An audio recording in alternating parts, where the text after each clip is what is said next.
tafi wai aiki gidan larabawa. Ku duba wata musifa, da mijinki da darajarki ki je laraba suna zagin ubanki kina musu wanke-wanke wai saboda ki samo kuɗi. Wata ma yanzu take gaya min take cewa ƙawarta ma a gidan laraban aka yi mata fyaɗe, kuma suka kuma cinye kuɗin da take tara suka cinye, kuma aka kore ta aka ce ta je ta gaya askar, za a gaya askar a kama ta yi sata a gidan. Kin kika wulakanta kanki, ki tafi kina wa balarabe wanke-wanke sai ya ci abinci ya wurgo kwano ki wanke wai saboda ki samu kuɗi.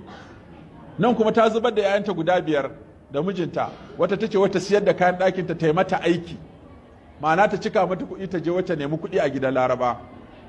Don sun je sun ɓata da matar da ta kai ta, sai ta ce wai ta kai ta a miliyan 2 kuma wai sai ta bata miliyan 4. Duk aikin da ta yi sai wacan ta karɓe, duk aikin da ta sai wacan ta karɓe, wai sai ta biya ta. Yanzu ta wajen shekara 5 tana biyan waccan matar, kuma yanzu ita ta gaji tana son ta dawo gida, kuma za ta dawo ba ta ma da ko abin da za ta dawo da shi. Waccan matar muguwa ta karɓe kuɗin, kuma ta kai ta gidan laraba, tun safe za ta je ta aiki ta wuni, ga ba mutunci.